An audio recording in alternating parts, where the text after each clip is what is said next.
Good afternoon and a warm welcome to everyone. My name is Shriyal Setumadhavan and I am the feature editor of Construction World. Thank you for joining us for this webinar on women in architecture and construction. This is our second webinar of a series of webinars that we are conducting as a countdown to the upcoming Construction World Architect and Builder Awards. Special thanks to the keynote speaker, to our moderator, to each one of our panelists and our audience for making the time to virtually be with us today. Before we begin with our topic of discussion for today, here's a short PPT on Construction World and our upcoming events.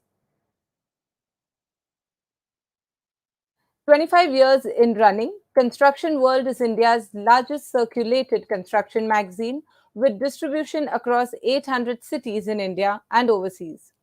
Construction World prides in delivering the most authentic, trusted, up to date, and timely information about the construction business and has been honored with several awards, including the CIDC Vishwakarma Awards.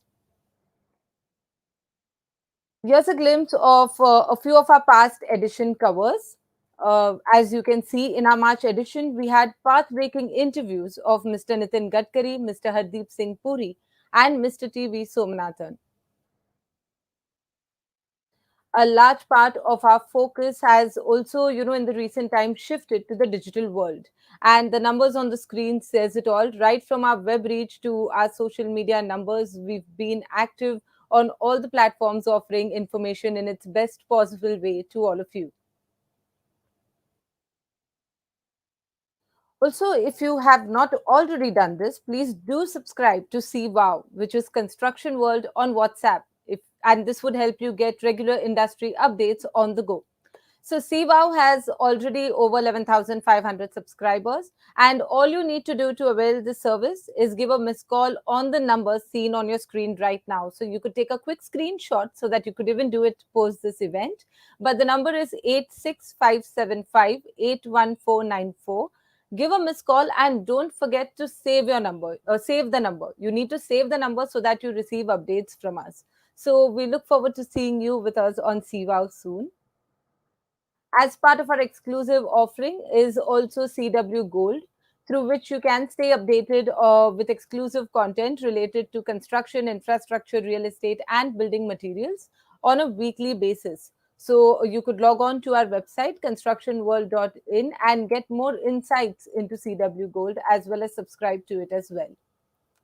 Speaking of subscription, yes, we do have a lot of subscription offers, not just in Construction World, but across our magazines. So to know more about these offers and be a regular subscriber to our magazines, you can just drop in an email. Again, the email ID is right there on your screen. Maybe time for one more screenshot because you can do it post this event. It's subscriber@asappinfoglobal.com. And we have our offices pan India. So, irrespective of which region you are in, you can reach out to our team as well as stay connected with us through our social media handles, be it Facebook, Twitter, Instagram, and LinkedIn. We are totally accessible, digital, as well as just a call and email away. Very quickly, a few of our upcoming events. On 20th August, we will be hosting our very own CWAB Awards, the Construction World Architect and Builder Awards. This is our 16th year of awarding India's top architects and top builders and noteworthy projects, and the second year that we will be hosting the awards virtually. This year, our theme is React, to respond to the environment with awareness, creativity, and technology. Delighted to share that our guest of honor at CWAB this year is Dr. Vibha Dhawan, the Director General of TERI. And as a countdown to CWAB, just how we have our event today, we have an upcoming session on design build trends that is scheduled for August 18th. And renowned architect Hafiz Contractor will be joining us as the keynote speaker. This is going to be followed by some other important events that you need to stay tuned with us for. CW Design Build Conclave and Awards, that's coming up soon, which we will be hosting as an hybrid event in Ahmedabad, Hyderabad, and Bangalore, which means it will be a physical as well as a digital event. I now invite Construction World's managing editor and co founder, Ms. Falguni Padode, to welcome the virtual gathering. But before she joins in, a few words about her. Ms. Falguni Padode is the co founder and group managing editor of ASAP Info Global Group, which comprises six B2B magazines in the construction, infrastructure, and industry sectors. And events vertical, it houses the Smart Cities Council India and the First Construction Council. She has received the Best Journalist Award at the CIDC Vishwakarma Awards in 2011 and the International Women Entrepreneurs Award in 2015, among awardees from countries across the globe. She has been the chairperson of the Mumbai chapter of FLOW, the women's wing of FICCI, for the year 2015-16. In addition to the ongoing programs at Flow for empowering women, she conceptualized and actualized a women's film festival to give the work of Flow both a platform and a voice to lobby for women empowerment, believing that seeing women playing non traditional roles through film would be a great motivator for change. Ladies and gentlemen, welcoming Ms. Padode. Thank you, Shriyal, for your kind words. Warm welcome to all women power panel, to our women viewers, and to all their male supporters. So, welcome to this discussion on women in architecture and construction. Construction is the second largest industry in India after agriculture and contributes significantly to our GDP. It provides employment to both skilled and unskilled workers, and it's presently growing at the rate of around 7%. With over 35 million people engaged in this sector, women occupy nearly 30% of the workforce. But almost 65% of these women often work as construction laborers in the workforce. Corporates like L&T and Tata Projects have been actively encouraging women's participation on the shop floor, on project sites, at the design and planning level. But there is a paucity of women in technical and managerial roles, particularly civil engineers, architects, structural engineers, electrical engineers, maintenance and supervisory staff, because just 1.4% of women are engaged in such technical roles within the industry. Out of these, less than 2% reach leadership positions in construction companies. Construction World, in its annual quest to find female achievers, has one such Construction World Women of the Year in our midst, Millie Mojumdar, who's on our panel today. She was the first recipient of this award since it was instituted a few years ago. And I must confess that the list and our ability to pinpoint women leaders in construction at the top is indeed a very difficult task. Where there is construction, architecture can't be far behind. Architecture is a profession, an art, and for some perhaps even a way of life. Two of our panelists today, Abha Lamba, who has been called away and is available for a short keynote, and Sonali Rastogi have been many time winners at our Construction World Architect and Builder Awards. Women in architecture, their presence varies widely world over. Women architects form about 17 to 20% of the total number of architects in the US. In Australia, only 21% of registered architects are women. In Britain, the number goes up to 35%, while in Singapore, only 20% of architecture students are women. These figures are from the last 5 years. The Indian scene presents a slightly astounding number. In India, 47.67% of licensed architects are women. However, another research shows that only 20% of these women become licensed practitioners. Sharing their experiences, women have often shared, and I mean these shares are all global shares, that there is discrimination at multiple levels. Workers often double check with male superiors before following a female superior's instructions. Clients often mistake women architects to be the interior designers or the decorators. And the gender pay gap in architecture may be up to 15%.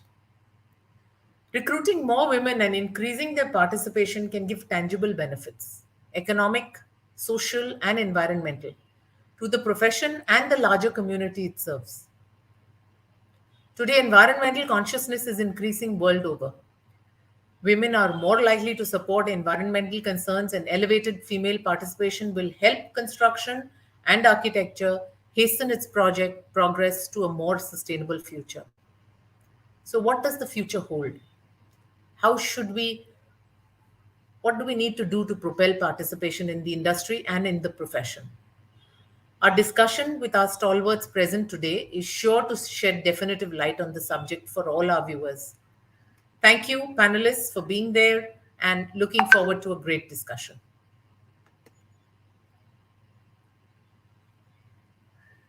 Thank you, Mr. Lode, for perfectly setting the tone for today's virtual event. Ladies and gentlemen, we now have our keynote speaker, Ms. Aba Lamba, Principal Architect, Aba Naren Lamba Associates, address us. But before that, a few words about her. Ms. Aba Lamba is an Indian conservation architect whose eponymous architectural practice has restored several of India's UNESCO World Heritage sites. She has a master's degree in architectural conservation from the School of Planning and Architecture, New Delhi, with over 2 decades of experience in the field. She has been awarded the Sanskrit Award, Eisenhower Fellowship, the Attingim Trust Fellowship, and Charles Wallace Fellowship, and has been nominated by Arc Vision as among the top 20 women architects globally in 2016.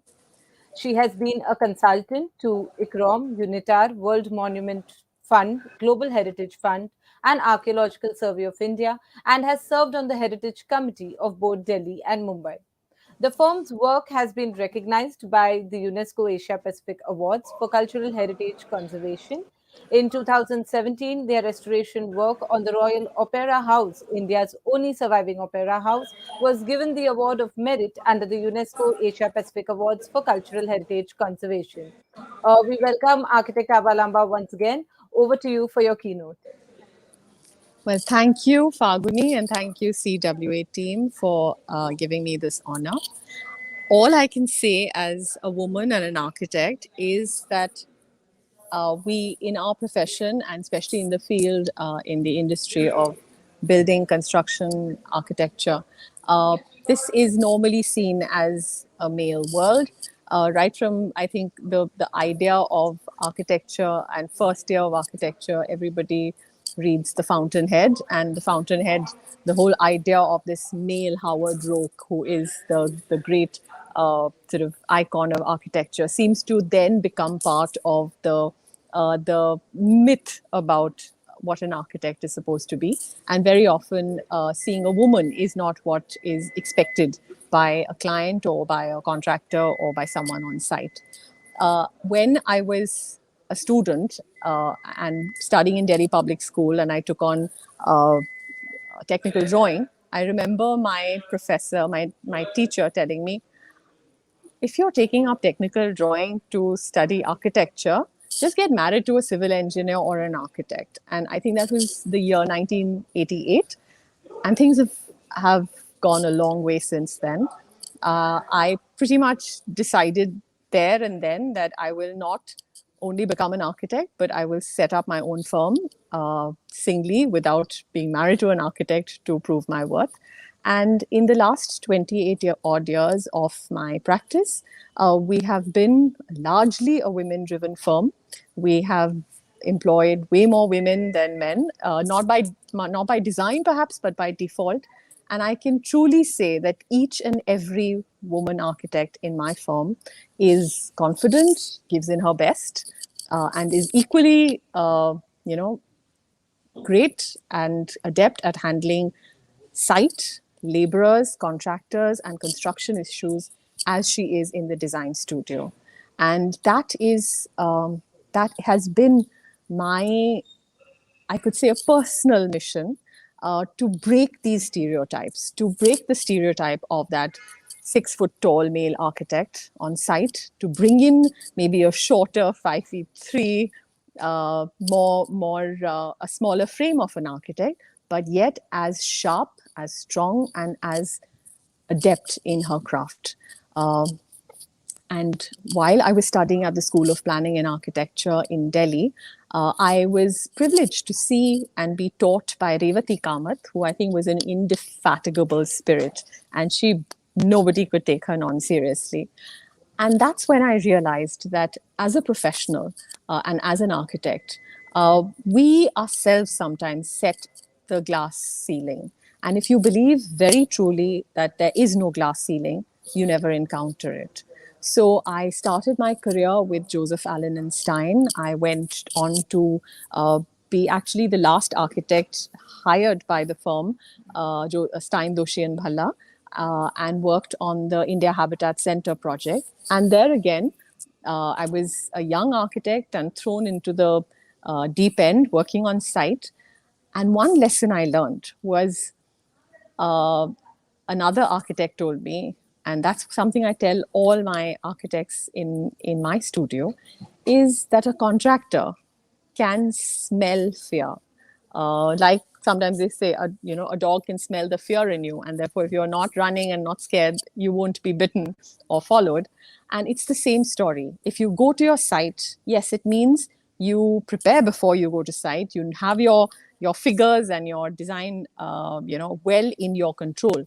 But if you do not show fear, you're respected and you're taken seriously. Another sort of misguided but a strong myth about architecture is that women do interiors and men do the big construction job. So maybe that is the reason why, for pretty much the first decade and a half of my practice, I actually did not do interiors. And to this day, we have not done home interiors because I wanted to prove that not only can a woman architect be a strong, independent, capable architect, she can set up her own practice, but she can also do the strong stuff, the heavy lifting, rather than just do the softer interior residential kind of projects. And my first project, therefore, was probably literally a deep end, being thrown into the deep end, which was an urban level streetscaping project, Dadabhai Nauroji Road in Mumbai. And we went on to work in urban-ish projects. We are working on wholesale markets, such as the Crawford Market redevelopment. We've worked on new build as well as conservation. Very often, I was told that women cannot work in remote areas. And way back in 2004, we worked on this very remote project in Ladakh, which had no electricity, no Wi-Fi, no running water, and again in Anigundi village in Hampi. So I think project by project, we are trying to break down this myth of women architects being put in a separate box or in a challenged category. I'm sorry to say, wake up. It's time that everyone woke up and smelt the coffee, that we are not to be treated like special group. I don't think we should be treated as a special group. We don't want special privileges because we are as good, if not better, than our male counterparts. And yes, the number, Falguni is right, the number of women only practices is minuscule. The number of women architects practicing in the real world is miserably low. But I'm hopeful.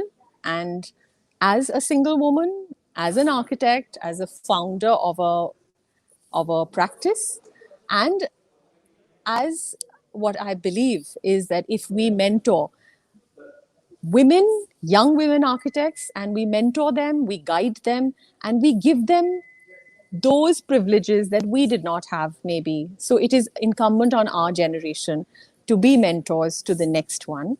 And as I sit here, we're actually in the middle of a client meeting, and I'm going to turn the camera, and I've got two other bright women architects who come with me.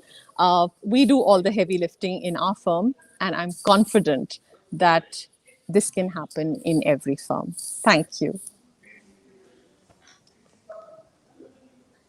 Thank you, Ms. Lamba, for the inspiring note. And I'm sure there's going to be a lot of change that such messages can bring along in this industry.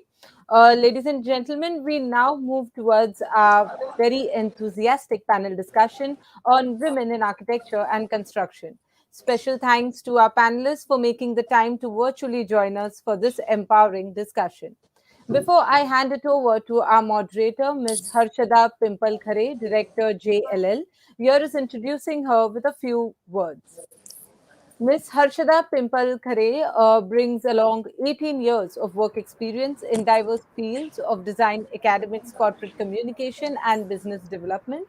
She has been working with JLL as Director Business Development Project and Development Services Vertical, Mumbai, since February 2016. Her core competence lies in commercial fit out projects, program management, design and construction management, strategic planning, and business development. Thank you, Ms. Pimple Khare, for joining us today. Introducing our panelist who would be joining her in the discussion. Please welcome Ms. Millie Majumdar, Managing Director, Green Business Certification Institute and Senior Vice President, USGBC. In her current role, Ms. Majumdar is responsible for technical adaptation and customization of the portfolio of rating systems of GBCI for the Asia Pacific region. An architecture graduate and a building technology specialist, she has more than 2 decades of experience in the field of energy and environment with a focus on sustainable development of habitats. She led a team of professionals to develop a portfolio of green rating systems for habitats that have been widely accepted in India. She is the member of Committee for Formulation of Energy Conservation Building Codes for India, member of Committee of Bureau of Indian Standards for Revision and Updating of National Building Code of India. She has also been awarded the Construction World Woman of the Year 2011 by ASAP Info Global Group. Architect Sonali Rastogi, founding partner Morphogenesis. Ms. Sonali Rastogi's approach to design is inspired by SOUL, an acronym for Sustainability, Optimization, Unique, and Livable. Her deep interest in research work and public policy has further extended her commitment to cultural and environmental sustainability. She is also a prolific design author and has co authored Morphogenesis' first monograph titled Morphogenesis The Indian Perspective, The Global Context, published by Images Australia under their Master Architect series. She has brought significant attention to gender issues. Today, Morphogenesis is an exemplar for the profession for equal opportunity and gender pay parity. Engineer Sheetal Bhilkar, Director Urja Building Constructions. Ms. Sheetal Bhilkar is an MEP consultant and co-chair of the Women's Wing of FSAI Mumbai. She is the founder and director of UBSC and has led the firm to become one of India's leading MEP consulting companies with over 400 projects and 80 million square feet of work done worldwide. She has a wide experience of MEP design for townships, commercial buildings, retail, malls, institutional, and urban design projects. Once again, I would like to thank our esteemed panel for joining us today. Without further ado, I now hand it over to our moderator, Ms. Harshada Pimpalkhare, to begin our discussion on women in architecture and construction. Over to you, Ms. Pimpalkhare. Thank you. Thanks a lot. Hello and a warm welcome to all the inspiring women on the panel today. The topic for the panel discussion today, as you all know, is women in architecture and construction. I'll start by saying that, like many other professions in India, architecture and construction industry has a long-standing history of being a male-dominated field. The Council of Architecture at present, up, till about September 2020, has 1,49,000 registered architects. Nearly half of the architects are architecture students studying in colleges are women. The number by gender is in education is about 50-50. Yet the profession is not equal. Only 17% of the female architects are practicing independently, as against maybe 35% of male architects.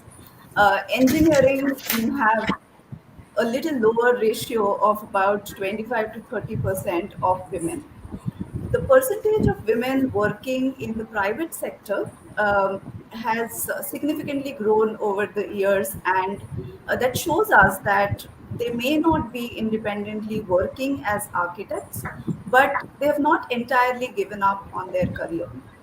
Interestingly, though, the number of women that achieve the upper management levels, become partners, or start up on their own has not been at the same rate or in the same proportion as their male architectural counterparts. This brings us back to the topic of women in architecture and construction, and we want to. I want to ask the most prevalent question that's there on everyone's mind today to this panel. And I want you all to elaborately talk about this question one by one. I will come to you. What inspired you to choose a field that is so male dominated? What are some of the conscious and unconscious biases that you faced in your early years, and how did you deal with them? What kept you going? We're all inquisitive about your success stories, and let me first go to maybe Sonali, since Abha, you've just spoken a lot. So I think let me just start with Sonali first. Sonali.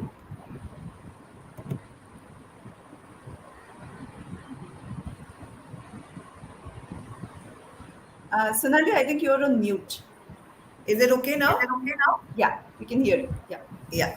Yeah. Hi. Hi. So firstly, thank you. Thank you for having me as part of this eminent panel. I have met most of you before, and found myself on panels on gender discussion with quite a few of you before.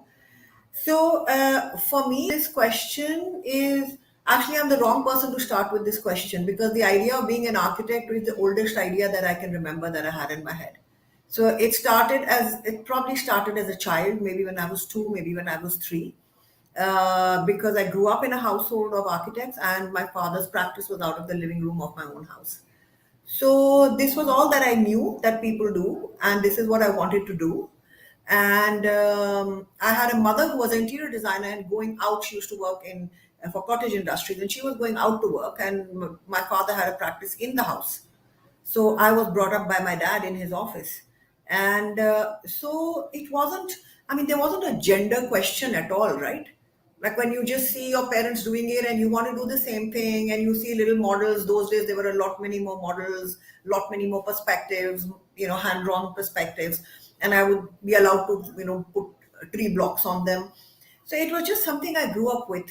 And there was no gender story going on at all. And it was something where I feel fortunate to say that my passion to do this developed far before any gender awareness did. Okay. So for me, it is really an architecture. Architecture is a profession of passion. It is not a profession chosen to either prove a point of being a woman and hoping to be successful, or it was not a decision made in order to be an inspiration to other women. It was a decision of pure passion. And I live with that passion to date. You are silent. You are on mute. That's absolutely refreshing to know that you have experienced completely different things right from the beginning. But it's different when you start, when you know your parents are into the field, when you're working with them, it's different. When you started on your own, is there something that you faced that you never faced before? Um, So I lost my Good parents or very bad? early in my life. I Am I muted, or can you hear me? No, no, no, we can hear you. Yeah. Yeah. So I lost my parents very early in my life. My father, who was my inspiration, I lost him when I was young. So I had to start architecture practice on my own. And unlike what I heard from Abha, my passion for architecture and my passion for my partner and now my husband kind of was of equal measure. So I couldn't give up one for the other at all, at all. And so Manit and I were married like the next day out of college, because we passionately wanted to be architects and passionately wanted to be married to each other. And so for me, having a spouse of the opposite gender, I believe that's a politically correct thing to say nowadays. So having a spouse of the opposite gender was only a benefit. And I absolutely used it and misused it to the maximum level that I could. Uh, and I do understand that, well, I don't suffer any longer gender biases, but I think age and gray hair and a couple of wrinkles helps, experience helps. But when I was younger, yes, all of those women do interior design, and all of those kind of things that Abha mentioned, which all of the women in design field probably have experienced in less or more measure. When those came forward, I shamelessly would say, look, there will be time to transform the world. अभी तो इसको आगे खड़ा कर दो, ये project ले ले, उसके बाद जब काम होएगा तो देख लेंगे ना. So my attitude, like, I got offended once or twice. After that, I said the smarter job for me is I want to passionately be an architect. I want to get to do good architecture. In the process, if with my work opinions transform, they do, and if they don't, like, that's their problem, not mine. And so I've kind of maintained that kind of casual attitude. It's not that I am not deeply aware of gender issues, but to be honest, my own perspective on it tends to be just let's just get on with it, and the work will prove speak for itself.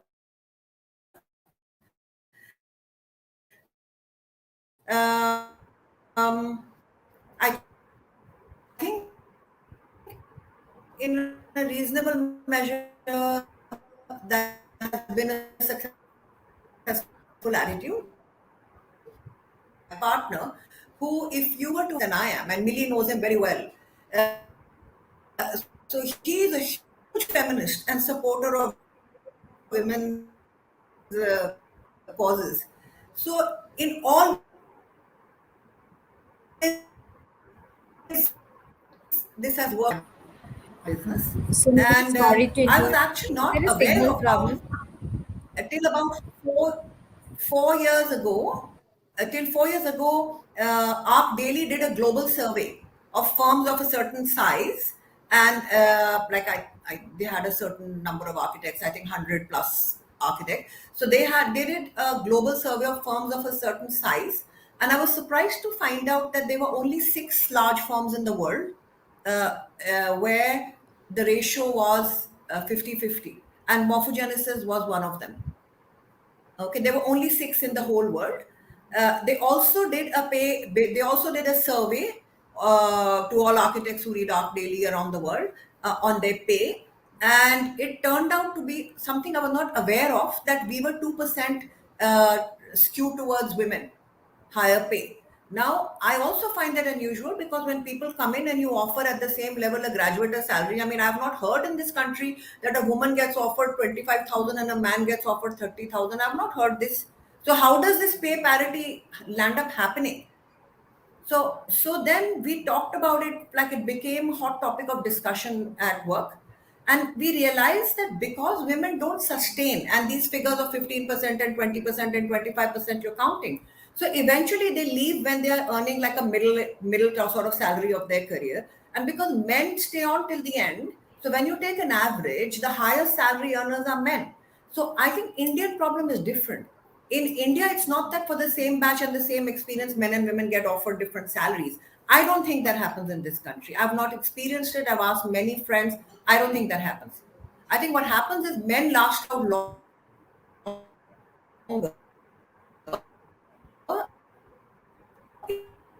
in the Sonali, I think we are losing you in between. There's a bit of a network issue at your end, probably. at my end.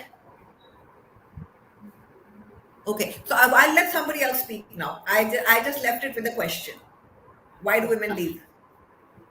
So Sonali, while we come back to that later, and I have questions around that as well, because there is a gap to bridge, and we will come back to that. But let's hear from Millie about her success story. We have heard you that your formula is passion over everything else. Let's maybe hear it from Millie, her success story. Over to you, ma'am. Yeah, so thanks, and it's great to meet, friends. Hi, Sonali. We are not meeting in person, but then virtually we keep meeting. So, and hi, Falguni. I mean, Falguni, of course, I know for very long. For me, though I'm trained as an architect, but I do not practice as an architect. And what happens is that when I studied architecture, so I had this some kind of feeling that whenever we create, I mean, and I think architects leave legacy behind. The buildings are there to stay, and they function, and they are they have a lot of meaning in terms of the purpose they fulfill. So I was just pondering that how to make architecture more meaningful and contribute to that process, and that's why when I did my master, I shifted a bit. And also, when we get trained as architects, we are not given so much knowledge about services, buildings. So that is where, even in terms of the architectural curriculum, there is a lack in India, at least, that architects are not trained to design systems like, though buildings will have air conditioning, lighting, electrical, but as an architect, if you ask a person, a student, they will have very minimal idea. But unless you holistically know buildings as an entity, you cannot change the way it functions. Talk about anything, sustainability, etc., whatever, functionally. So then I did my training in civil engineering from IIT Chennai, and that course particularly taught me about services, and I could get into functionalities of architecture. So then when I came to profession, I wanted to kind of carry forward my passion of making architecture more meaningful, if I may use that word. And as they say that green, of course, that time when I started in the 90s, mid 90s or early 90s, that time green was not known that way as a field where people can have their profession, or they can excel. And I pretty much started on my own. There was nobody to teach me, there was no mentor, there was no books, textbooks, no understanding anything. And that time I started by learning. And I also feel, when I'm saying this, that there is no shortcut to hard work. You have to do that. I mean, whether it is male, female, if you have to succeed, there is no shortcut to hard work, and you cannot take excuses that I'm a woman, hence I will not do that. I guess many a times why women are not successful, so to say, is that they will take a step back and let men lead, even if they know that they can do it. So that is where you can make a difference, and kind of hone your skills to do that work. There's nothing that cannot be done. Say, for example, I was the first one who did energy modeling for a building to get green certification, and there was no teacher, no software available. I downloaded everything, bought it, learned through reading textbooks and user manuals, and did it. So it is doable. So there is nothing that is not doable, and nobody spoon feeds, and nobody kind of gives you things on platter. So that's what I felt, that you have to do that grind to get to that level. And I also feel the confidence and that knowledge which you gain over the years, that is very critical. So that if you are piggybacking on the male colleagues, that you do this and I don't do this, then you do not have the confidence to excel. So that is also what I followed all through. And certainly, as I was mentioning when we were having a chat, women also have to do a lot of multitasking, and I think we are capable of doing that. We are trained, we are empowered to do a lot of multitasking, raising kids, taking care of household, as well as do the work.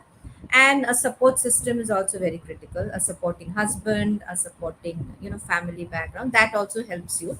And I had been fortunate to have that support.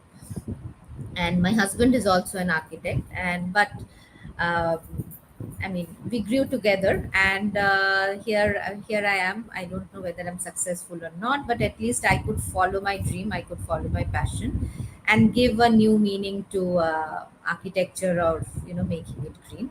So I would take a pause here. So I just wanted to say that there is no distinction between man and woman in this, if you know your work well, and if you're confident, and if you do hard work. Absolutely. And I can't agree more with you that there is no substitute for hard work. Man or woman doesn't really matter. With that, I go to Sheetal. Sheetal, I have in my entire 18 years career have really not met very many women who are into MEP services, who are talking about electrical services, and here you are with your own firm and established in this industry. So please talk a little bit on your journey and what inspired you to start on your own and take this course, which very few does as women. Okay, first of all, thank you for having me here. So I have very interesting story to share with all. So I started my career as trainee electrical engineer in 1994. So I was in design field earlier, but then I got married in 2000. And in 2002, when I was on a maternity leave with a 3 months old baby in hand, I got one opportunity to work as an independent consultant for a blood bank project for a reputed hospital in Mumbai. First, I thought of denying this proposal because I was already struggling to take care of my baby, like typical first time moms. But at the same time, I was in two minds because my passion was to become entrepreneur, and that too in construction industry. So I started speaking to my near and dear ones for advice, but many of them told me no. See, because this was 25 years back, so many of them told me it's a totally male driven industry, you are so fragile, and how do you take up those side kind of jobs, and this is not your cup of tea. So I said no. I always believed, anything a man can do, a woman can do. In fact, even what a man can't do, that also woman can do. So that was tipping point for me. I took the decision, okay, I will start my own. I accepted the challenge. I started my company back then. Of course, it was not easy for me because 25 years back there were no females engineers at site. So few architects were there, but very few, that too. Now you can see many architects also at site, but that time I used to be the only lady there. So getting jobs was difficult for me because there was a stereotype of consultants, with gray hair, spectacles. Usually people used to take up consultancy after long experience. After retirement also people used to take consultancy. So breaking that stereotype took time. Literally, I'll tell you, I used to wear spectacles, I used to wear saris to look older, because nobody was believing me I will do this. But yeah, this is a service industry. With your hard work and with your work only you can prove. So I'm really grateful to my first clients who believed in me. Okay, I can do this. So this is how my journey started. When I started, I was one woman army. I started from home with just one computer. So I was the draftsman, I was accountant, I was everything, one woman army. But the toughest job for me was going to sites, especially for residential sites, for conduit checking. Because you that time, safety measures were not that great. You have to walk on planks to reach the final slab level, and walking on that reinforcement bars was difficult for me because I was having fear of heights. I used to get sweatings, when I used to walk there. I used to tremble, but there were nobody to hold hand because everybody was far away from me, being a woman. So so it was, there was that was a very difficult time for me. But then I think subsequently that I kept continuing. I said no, I'm not going to leave this just because I have fear of height. And I think the passion grew much bigger than this fear for heights, and subsequently that fear of heights also diminished. So this is my story. uh, I think in construction industry, I'm being there for last 25 years, and I have witnessed a lot of changes happening also. But it's a wonderful journey for me, I would say.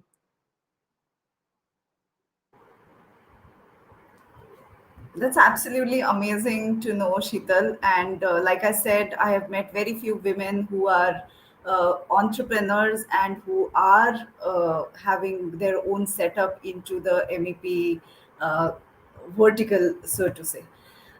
We did speak about many things, and there are fresh perspectives that it doesn't matter whether it is a man or woman, you have to work hard, and that's the way to really progress in life. But we cannot deny that there are certain things that needs to change, and I want to come back to maybe uh, I want to come back to Sonali and ask her that what, according to you, needs to change for the women to come forward and continue to remain in the field, thereby changing that diversity ratio in the field of architecture and construction.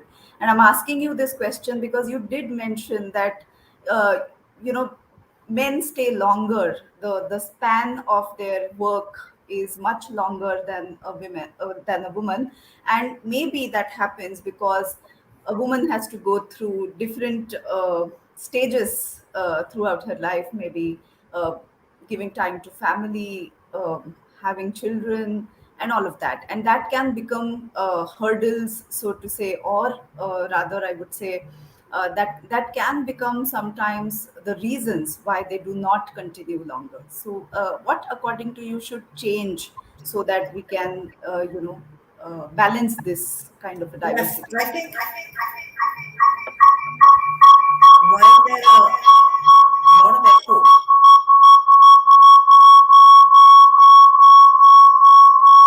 I don't know.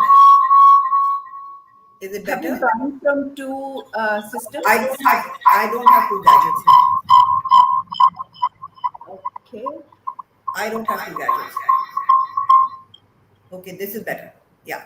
Yeah. Okay. So, I have made a couple of notes because you've hit upon the question, which I actually think is a much more powerful question for me that I would like to explore in my lifetime, or whatever left of my lifetime.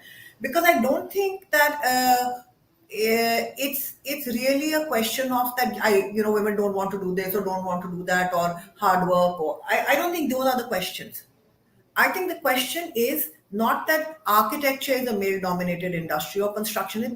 They're almost all the industries have the same thing. Wherever a women's life cycle cannot be accommodated in the way the business is run, that is where there'll always be this situation. Like always, right?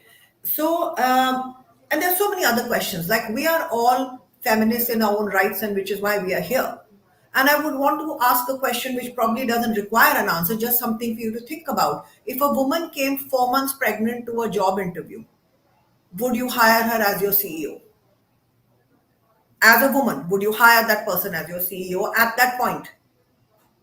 Right? So you know that there will be breaks in career, right? You know that it'll be, even if the person comes back to work, let's say 6 months later, the person will be torn because it's not biologically okay to leave a child from a breastfeeding mother, maybe at that age, right? So but even when we make liberal policies, we still say 3 months off, 6 months off.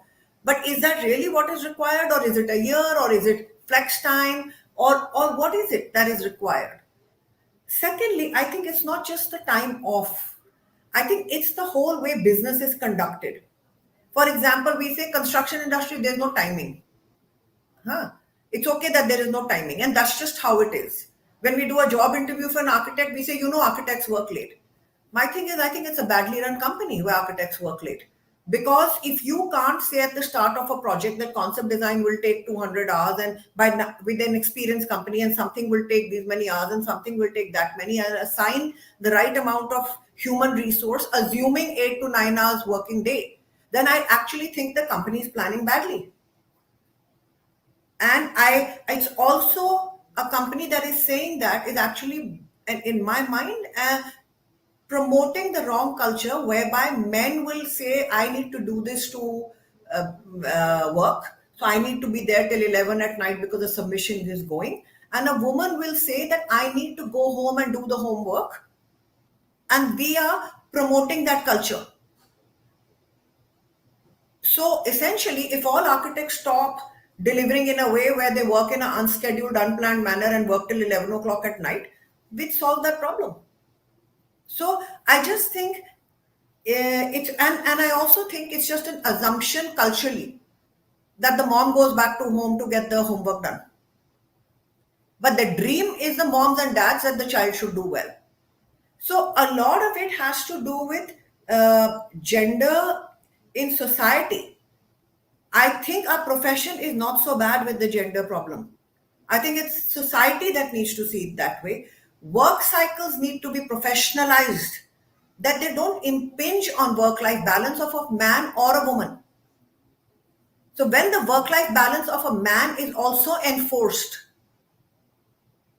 if I would want to enforce the work life balance of the men so that the women also get equality then, right? So I think it's about the last maybe 100 years where entrepreneurship and businesses of the modern day world that we know came about. It was designed around expecting the woman to be at home and men to be at work. Now if that needs to change, then lots of gender discipline needs to come into place.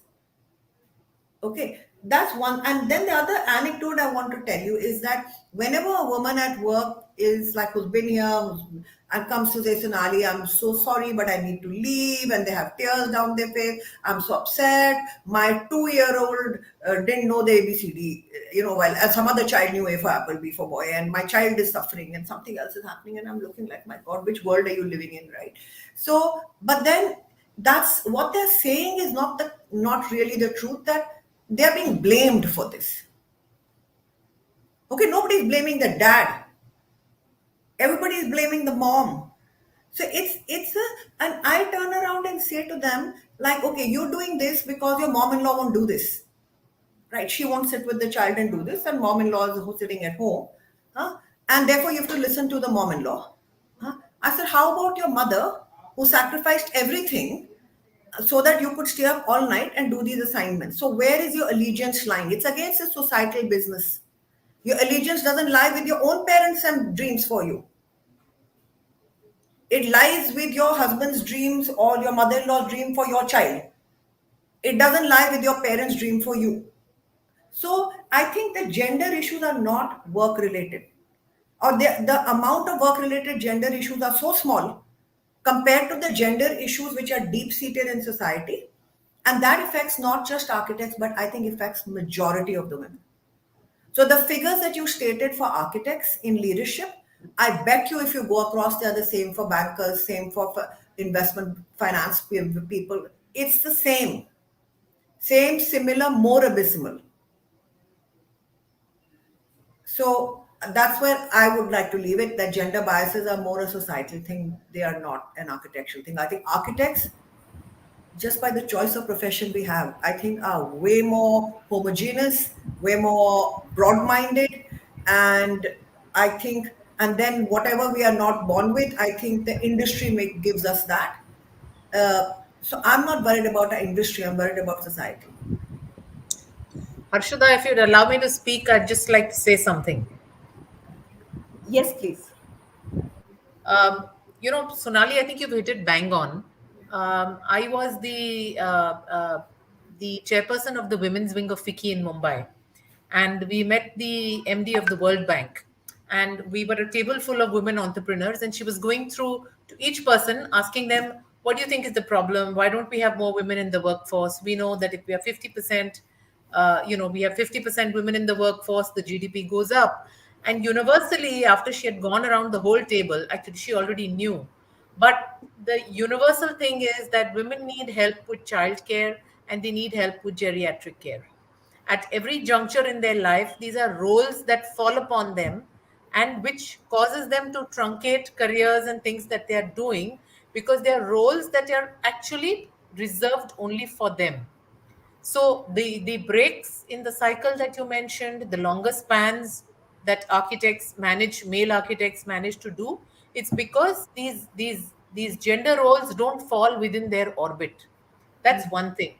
The second thing is that again during that tenure, we had there was a lot of brainstorming on what do we do to empower women. And again, I agree with you. It's not just a question of women in architecture or construction. It's a question of it's a question of the society as a whole, and probably the numbers everywhere would be the same. um, we decided that, the not decided, but the thought was that if you can seed thought on a mass level to change your mindset, that's where the whole change will really come about. So we had a women's film festival in which we had films from all over the world. All the protagonists were women, the themes were women. It wasn't that the woman was always the winner, or but they was all about women and women's issues. And we had so many people from the film industry, and the things that we told them was that if you were to show women in completely non-traditional roles, so if you've seen recently, you'll see women as taxi drivers. You've seen a couple of movies where they show these pink taxis and they show women picking up women. But if you showed women as on the site, if you showed her as an architect, or if you showed her as an engineer, if you showed her in every role that you don't normally see her, where the male doesn't really perceive that role for a woman, that's where the change really takes place. And once the deep-seated changes takes place, everything else that we see is just a manifestation of everything that is deep-seated. Yeah. If you would allow me, I just want to add one small statement to that. I think we are better equipped in India than almost any other place in the world to actually succeed as women. And that was the reason I moved from after my education at the Architectural Association. Manit and I said that he was ambivalent to live there or come here because he had grown up there. I said I'm going back to India because in India I have mother-in-law, I have sister, I have sister-in-law. In India, though, you can leave your kid with the neighbor also. It doesn't matter, And then if you're fortunate enough to have didis at home who are reliable. So I think somewhere I took a decision that my career is as important as the kids. So if they land up going a couple of times without homework, it really doesn't matter. And if they don't brush their teeth, it doesn't really matter. Okay, for me, my life was not going to be perfect just simply because I passionately wanted a husband, I passionately wanted children, I passionately wanted dogs, I passionately wanted a garden. So if I had to have all my life satisfied and complete in all my passions, then I couldn't expect to just have all of it perfect. I think one of the other things I want to say that women become victims of wanting perfection for all the things they nurture. And today, a lot of younger women will walk up to me at work and they'll say, "Oh, your kids are doing so well." And by the way, both my kids are, by fluke, despite not doing homework, are academically brilliant. So people come in, how did you get them into this school? How did they get into this college? How did they do this? I said, mostly because I let them do it by themselves, mostly. And I think one of the things I have done well in my life is learn to live an imperfect life. And I think that allows me to kabhi dant bhi mil gayi, mother-in-law said doesn't matter, kabhi homework nahi hua doesn't matter, because I'm not going to stop working because of all those things. Versus my child came second versus first, so now I'm a bad mother and I need to be at home. I mean, theek hai, in-laws are getting old, so keep 3 staff here. I mean, what do I earn for? And if they don't like it too much, it's okay. They'll get used to the luxury, and then they like the luxury so much they don't want me anymore.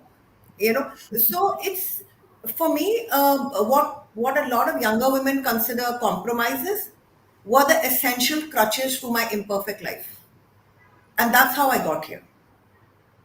Wow, those were absolutely some bold statements that you made, Sonali. But let me just say that they were inspiring enough to look at things differently.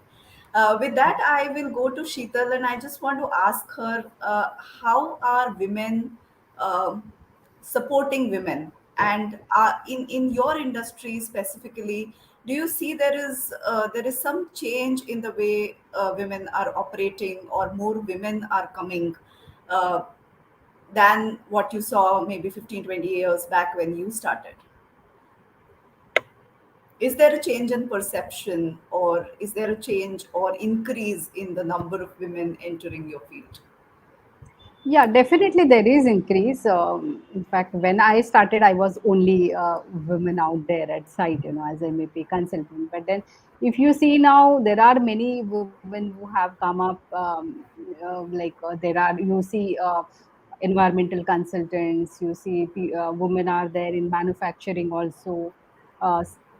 Green building consultants, different fields. So actually, women in construction industry, women can get lot of job opportunities. There are so many careers, which a woman can take up, and I think this inspiring students, they don't know all these things. So somebody, if we showcase this, these are the career opportunities available, then only they will know.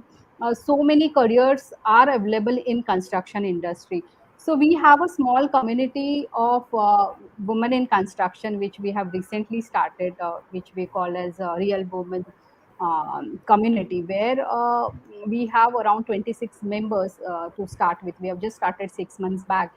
But then every month we come together. We have virtual meetings right now. But then we have a presentation of one business, and then we try to connect, that entrepreneur to others. And in fact, there's a lot of knowledge sharing that happens, brainstorming that happens, even the problems few of the members are facing, so that are discussed. So yeah, women are coming together, supporting each other. And I think things are changing fantastically, but definitely still there's a long way to go. But definitely I see a lot of positive changes. That's great to know. But just tell me, when they talk about you just spoke about not having awareness of what to do about it. You Correct. have graduated as a civil engineer. You have graduated as a electrical engineer. Sometimes you don't know what to do with that. If there is, specifically if there is a gap between your education and the time you start working, you feel lost and you don't know what to do with the degree that you have. What do you want to say to those people? Is there a right or a wrong time to start your career? So there is no right or wrong time for starting your career, but what I strongly felt last few years is the awareness is not there. So that's why we started with in fact, one awards for women in construction recently, called Real Women Awards, where different categories were identified. Like we identified 26 different categories of women in construction, and then we awarded them. We got them in limelight. So thereby you can inspire more women to join this industry. So that was small initiative what we started. So I always believe in, if you want to change, you have to be the change. You can't keep on waiting something will change. So this small initiative we started by recognizing women in construction, identifying different jobs, or different careers available in for women in construction. So I think this movement we have started slowly. I think we will reach to more and more cities, and we will inspire more women to join this industry. Great. With that, I want to go to Millie, and I want to ask this question, that, typically the biological clock is in total conflict with the career clock, and not everyone has the support system that you spoke about. What would you want to say to women who have support system versus who do not have support system? uh, how should they really go on with their careers? Um, See, I think again, support system. Again, it's as to Sonali's point, it's more also of a societal issue. It's not so much to do with men and women. It is also something that you have to manage. I mean, you have to set your priorities right, and it really does not matter whether you have the full support or you do not have the full support. And also, I feel it is important to uh, whenever you're trying to, suppose you're doing a job or you are doing, kind of taking care of your family, so you have to decide the priority and do to the best of your ability that work. One cannot do their job well if you have something, taking on your mind, that my child is not well, I have to take him or her there, the doctor. So that kind of, confusion or state of mind does not allow women to be more productive. So I just want to say two things here. So, and since I am from the certification field now, so interestingly, there has been a very growing awareness of the mental health challenges that as a society we face. Maybe women are more, because women also are subject to these, maybe none of us here, but there are many women, they are subject to violence at home, sexual harassment, and so many other things. So there has been a lot of focus on wellness, as a certification program, and there, in addition to buildings being healthy and safe, there is a lot of focus on HR policies being more conducive to women workforce.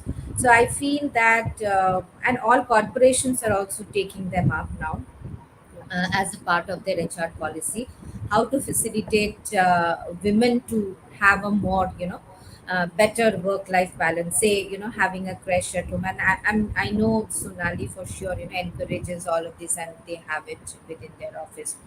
Have children over to work, or having a crash, or taking time off for allowing the mother to do that work, which will otherwise not make her productive. So those kind of HR policies can certainly help us to grow as a society. And also, I somewhere feel, yes, we are all competitive, but empathy is very crucial in our field. And as women, if we are not empathetic towards our fellow colleagues, then we can never grow as a society, and the team will never excel. I always believe that, we grow as teams. Yes, we are leaders, we have been also been fortunate to influence people and get to this level with support of so many people. So when we reach that level and we have a power to change or power to make decisions for our women colleagues, we should go all out and be empathetic. And I follow that always. And also, to the point what Sonali mentioned, that there is a tendency to prove a point that if a person is working 12 hours, then he or she is more effective or more efficient. I think completely opposite. If you are given a chunk of work, if you are able to finish it within the given time, then you're smarter. And that is also, and if you see, because I work in a global organization, whenever we send email for my colleagues, I'll get an out of office OOO from Friday evening to Monday. But we, as Indians, we will always try to respond and prove a point that we are more effective. That mindset has to change as a society, that, work is work, life is life, and you can do the same work in lesser amount of time and not prove a point. So I think with all of these things put in place, changing mindset, changing societal values, this value system, being empathetic, changing HR policies, can help women, even with or without support system, to excel. That's very well said, Millie. But just tell me, how assertive are we when it comes to saying that I have to leave, or it's 6 o'clock, or it's Friday or a Saturday, and I can't take this we anymore. we we have to Any one learn of to you say can no. please come in you and know talk about we this. we are always hesitant to say no, and unless you start practicing saying no when it is a no, you will always be taken for granted. And believe me, life, that is how life is. Nobody will remember you tomorrow for the hard work that you put in. Like, people's memory is very short lived. So but what you're losing there may be having an immense kind of impact, right? So I always believe that, learn to say a no when it's a no. You have to be assertive, and of course you have to work towards that. Yeah, Sonali. I think you're on mute again. Mute. Yeah. Yeah. So I have a very interesting point that we have practice at work to share. So we have something called an occupancy metrics, which means from the simple timesheet that appears from when people log into office and log out, every month it is shared with them how many hours they attended. So if it's a 45-day work week, then let's say you're supposed to have 22 working days. So let's say 200 hours in a week. So the moment it crosses 200 in a month, so the moment it crosses 220, a red flag goes to HR. Okay, so and that is gender neutral. Whether a man is working more than 220 hours or a woman is working more than 220 hours, it goes to HR. And instead of seeing it was very hard to drill it in ourselves also. But instead of seeing that as a positive character of an employee, we see it as a negative character. Because if they're taking work and saying how it can be done, and we are accordingly calculating how much it will cost us to do it and accordingly charging the fees to the client, then that person is spending double the time doing it. Huh? Either they are committing wrong and therefore we are charging too less fees, huh? Or they're just inefficient people, or they need more teammates, or they need something else. But working extra hours, as long as it is called hard working, we are never going to get out of this rubbish system. Working extra hours is bad planning. It is not hard working. And it is same for men, it is same for women. So then no woman will have to feel ashamed to raise up a hand and say, I want to go at 6, because actually everybody should be going at 6. And the ones who are having to stay late should be stared at that what is wrong with you. You are the losers, you are the end of the race. So they should not be the ones considered ahead of the race. And that's how work-life balance, that's how you first get equality. Then you go home and decide who's cooking and who's doing homework. So we initiated this several years ago, maybe 6-7 years ago, that anyone who works more than 110% of their man hours actually has to be answerable to HR that why are they having the need to do it. So that I have found to be quite effective. And similarly, the second point I want to bring, I feel that if work is our passion, which I believe in this industry, for most people who choose this difficult industry, it is. We should not be ashamed to be vulnerable, to say who we are. If I live in a joint family and Sunday is family time, if a client asks me that, okay, like Pune meeting, like Saturday and Monday, and then just stay there the Sunday, I turn around and say, I work really hard 5.5 days a week, but I work equally hard at being with my family for a day and a half. So I'm sorry, we'll just have to shift the meeting to Monday, Tuesday. And I am never ashamed, and I never was, and I never am. And I encourage all men and women to do exactly that. Does this have a potential, Sonali, of being considered as something that women do? And had there been a male architect or a male, So could doing have this job, he wouldn't could, have said that. no could have that.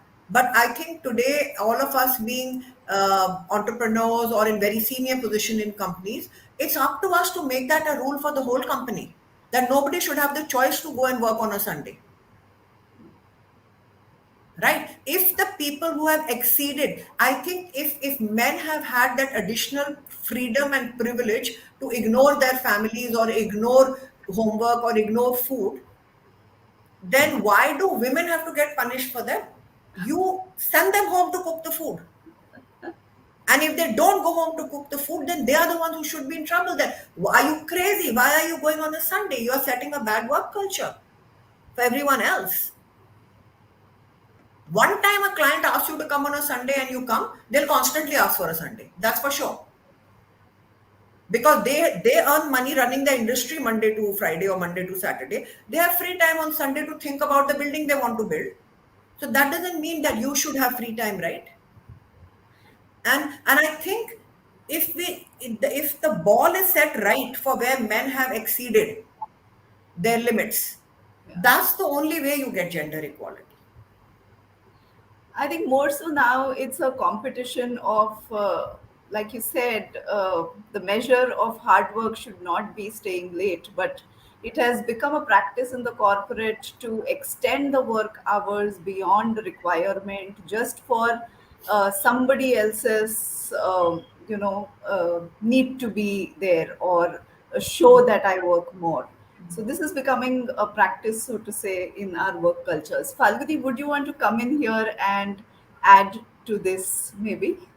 I think that a lot of what we are saying is bang on. I mean, it's the fundamental gender bias is the reason for any and all imbalance in any workplace, in any industry, societal mindset, and gender expectations are reasons. When we started construction, a magazine on construction, in fact, exactly 25 years ago, I would be the only woman in the room uh, for a construction award. I don't know if you remember, Millie, but when you were there, it was just you and me. We were just two women in the room. And even as an industry, people said, that why are you going into this kind of industry, construction? Why are you doing this kind of subject? You're just going to meet goons and henchmen and, all kinds of people. It's not very respectable. It's not the right place for women to be. Of course, I wasn't alone in it. But I think that what works in for architecture and for construction works across industries and works the rules are the same, the gender rules are the same, the gender problems are the same, the role playing is the same. So changing the role play actually is the narrative which will change everything. I And completely where agree do with we, sorry, where do we feel that it has to start from? Does it have to start from us? Does it have to start from somebody else? Whether it's a government, it's a corporate body, it's a social system. Who starts this, or who takes the initiative of first saying a no? Can I come in? Yes, please. No, so I think that all the ladies on the panel have said one thing, that you need to set a standard where you are in the workplace. So if you're a woman leader and you have the privilege of setting certain standards, it's a good place to do it in the workplace. For us to make wide sweeping societal changes, it's not in the domain of a few to do it.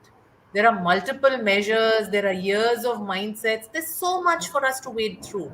It's not for any one of us to say कि मैं ये भी change कर दूंगी, वो भी change कर दूंगी. It's not going to happen. Exactly. But where we are is the place where you can start making changes with your people, with your staff, with people around you, with women around you. Perhaps being a good role model for other women, for work life balance. I mean, I faced what each one of you have said. You need to go home to do the homework. You have a magazine which is coming out. You've got deadlines to meet. Um, uh, you have to. You're kind of just constantly juggling. But I think the one very important thing that Sonali said is that we're always striving to be perfect, and Yeah, that is the bane of all of us, because we're always taught that we have to work very hard to show that we are very good, and we're very good at this, and we're very good XYZ in all the roles that we play. So we are actually always striving for perfection, and that is the problem, is that it's not okay to be a indifferent mom at times. It's okay, you don't need to give 100% attention 100% of the time. But expectations again are that you need to be a good mother, this has not been done, XYZ not been done, good daughter-in-law, good whatever. So I think, what can we do ourselves? We can stop expecting perfection. I think that's a great takeaway from what she said. What we can do as absolutely. leaders, we can help people around us in whatever capacity we can to try and make some change in terms of gender. What we need to do as a society is something that each one can only do on a much larger platform, where we can institute some societal changes, be a part of communities that can work towards this. Some of them can be extremely powerful, but that's the long haul. I mean, nothing's going to happen in a hurry. Any views, Sheetal? Yeah, I totally agree with Sonali and what's her name? Sorry. Falguni. Falguni. Yeah, Falguni. So definitely this everybody of us have faced this, and it's very difficult to change what our society is. But what I feel is like at like we give girls Barbie dolls, we give girls kitchen sets, and we give boys Lido. You start playing with Lego blocks and everything. And so girls, they start losing interest, science, maths, all these subjects, they typically start losing interest from the younger age. And even if they go to architecture or engineering, their special skills are not developed. So even a lot of change is required in education systems also, where all these subjects are also taken care. So it's a long way to go, and I think together all of us should work towards it. And like many of us are inspiring many women out here, so we should keep on doing this. And I think Falguni is doing wonderful job of getting all of us together. And uh, like our stories are now open to all this women who will look at us as inspiration. So I think that's great thing what she's doing.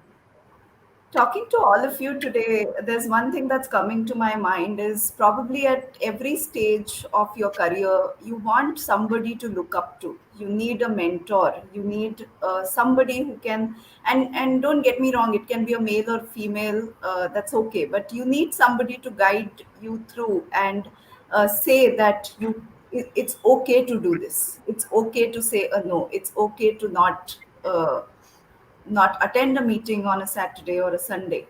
Do you think, or do you have, all of you, and let me start with Millie, somebody like that who, at every point of time in your career, has guided you and said that this is the way to go? Yes, of course, for me, because I had the kind of privilege of working in an organization that had a lot of women leaders. Still now, the organization in which I'm working has a lot of women leaders. So, and fortunately, again, I have worked with very considerate, mentors and bosses. I mean, of course, Dr. Pachori, whom have worked with very closely, he was a kind of a workaholic, and he wanted everybody to work hard. But again, he was very, very, what should I say, considerate about the problems which employees have, and considerate about when you do your work. Work had to be done, but when you do, how you do it, that was left up to us. So, and I also think there has to be a purpose for which you are doing. There has to be that passion. You do not do a job or work just for getting paid well. Unless there is a, your purpose in doing the work, has that passion and that mission which you want to achieve, you can never get there. So since I have been in the field of sustainability for very long, I have that passion for doing something for the society and doing good for the world. So so it has been ingrained in me by looking at my colleagues, my mentors, to be able to do that effectively and as much as I can. So at different stages of my career, at different stages in life, I have been again, in terms of mentor, it is not always your boss, right? If even a person whom you come in contact with as a part of your job, they influence you. So in bits and pieces, there have been such people. And also I think it is very important to take criticism positively. There will be many people who will criticize and kind of point fingers at you for something maybe you have not done or you have done. So it is up to us how we. So what I do personally in my life is that whenever anybody, suppose, uh, may not be a mentor in that way, but if somebody is pointing out that this is not work well done, then I take it positively and try to analyze the situation effectively. And I'll give you an example. There was a colleague of mine who is now in the US, and she's an assistant professor in a very renowned university. So she was working with me in Teddy, and we had to give a deliverable. And I was pushing her to work hard to, and she had other 10 other items on hand, which also had deadlines. But then I considered the work which she has to do for me as of supreme importance. So I pushed her to do that, and she did it. She worked over the weekend, and then when she gave a feedback for me as a part of the appraisal process, she said that Mili is very good, but then she pushes colleagues too hard, and she's not considerate about what others, the priority of the other person maybe. And you won't believe me, that is about say 20 years back, but I still carry that lesson with me. So I think you have to learn to also take criticism positively. There may be certain value in that, and then you can grow as a person, as a professional also, in both sides. So that is also a life lesson that I've learned, and I follow it all the way. Sonali, do you have a mentor? Do you believe in having a mentor? So, you see this sketch here? That's my father's drawing. And I lost him when I was very young, but I think his philosophy in life has been my mentor. He was what I would quintessentially call a Renaissance man. He was a poet, he was a singer, he was a musician, he was an architect, he was a mathematician. And I inherited from him my passion to be a lot of things at the same time. And I think he also taught me कि जब जो मर्जी मन करे कर लेना चाहिए, right? So I think leading a life where I want to do many things all the time has always made me have to say, okay, this or this, what do I want more and why? Huh? So I think I have my one skill is an uncanny ability to do a lot of things, not, I won't say a lot of things at excellence, but a lot of things reasonably well. And I think the choices I need to make in order to get there has been my biggest mentor. My methodology of how I make choices. And that I got from being inspired to do whatever I want, whenever I want. One must do it. So it's just that that philosophy gave me a way of life. And if I guess I could call that mentorship. Wow, yeah. So you live life only once, do whatever you want Do whatever, whenever. whenever. Sheetal, do you have any mentor, or did you feel the need to have the mentor along the way while you were doing this all alone?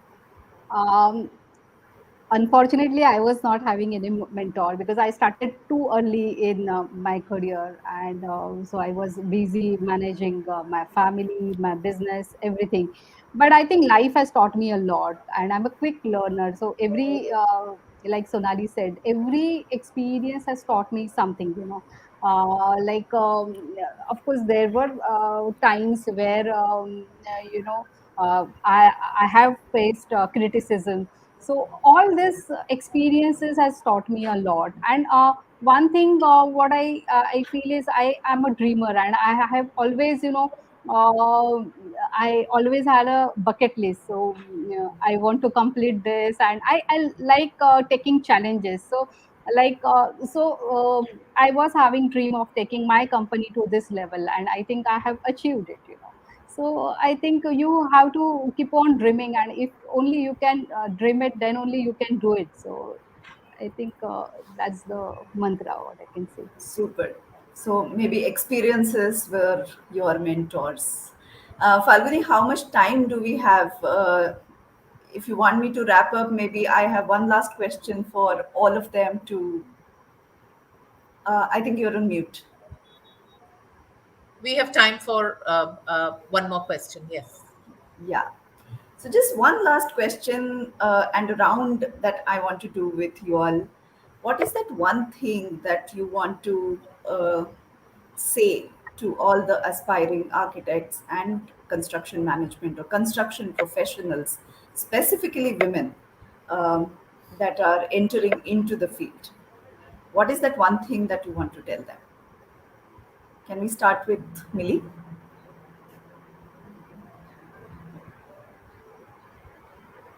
You're on mute. I think it is not to do with architecture or any other profession. You need to. That's what I feel, that you need to do that hard work and to achieve your dream and where you want to go. And please don't take excuses that you're a woman. So there is no gender bias in whatever work we do, I guess. That's super. Yeah. Sheetal? So what I would like to say is construction is second largest industry, and there are a lot of job opportunities available. And industry is looking forward to welcome lot many women to join this industry. So I think those women who want to have some challenging career, they should join construction industry. Sure. Sonali? I already had a set answer for this, but today I'll take a cue from Sheetal's conversation. Is that I think I would have earlier said only get into it if you passionately want to be an architect, but today I'll say that if you get into it, make sure you recognize which track you want in it, and so that you can be passionately involved. Otherwise, you'll end up leaving it. Otherwise, you won't adjust to all of these situations that we've talked about today. You need to so badly want to do it. So you better find the groove which you align with passionately, so that when you are every time a situation arises where something else is appearing more important, you are able to balance it that your career is more important.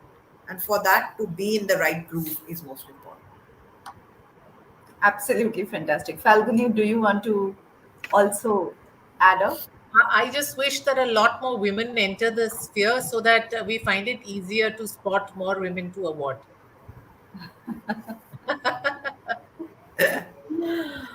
I think we had a absolutely interesting conversation, and there were certain very bold statements that were made, and there are a lot of takeaways. But I'll just sum three things that I will take away from here, and I'm sure the other people have also had many such things that they would have noted down today. But um, I totally am with Millie when she said that there is no shortcut to hard work. Like whether you're a man or woman, it doesn't matter. You have to work hard if you want to get to a place.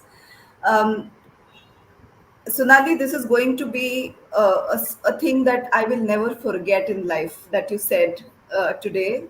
Learning to live an imperfect life.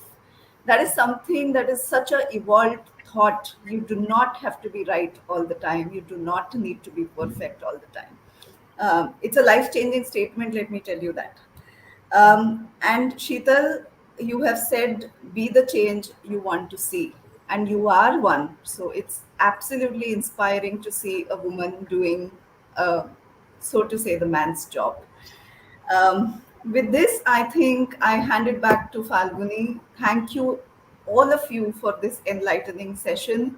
I have a confession to make that this is my first uh, panel discussion as a moderator. And while I was very afraid in the beginning, let me just say that I feel empowered talking to you all. So thank you very much, CW, for giving me this opportunity. And back to you, Falguni. No, thank you, ladies. It's been wonderful. I think I could talk for another couple of hours if we had the time and if we could delve into so many other aspects of this. But we need to draw it to a close. Perhaps take on another discussion on another forum with different aspects and tangential topics that have come up from this. But for now, goodbye and thank you so much. I'm going to hand this over to Shreya. Thank you so much. And once again, thank you all our panelists for this insightful discussion. We truly hope that we are able to encourage more and more women in architecture and construction in India soon in times to come. Thank you to our keynote speaker, architect Aba Lamba, and our moderator, Ms. Harshida Pimpalkhare, for leading this discussion so gracefully. Our panelists, Ms. Mili Majumdar, Ms. Sheetal Bhilkar, and Ms. Sonali Rastogi, and Ms. Falguni Padode. Thank you to each one of you for making the time to be with us for this virtual discussion. Thank you, our audience, for joining us. Do not forget to tune in for our webinar on design build trends on 18th August, and of course, the Construction World Architect and Builder Awards on 20th August. Thank you once again and have a great evening. Thank you. Thank See you. you. Thank you. Thank you. Bye Bye. bye. Thank Thank you. you, everyone. Bye. Thank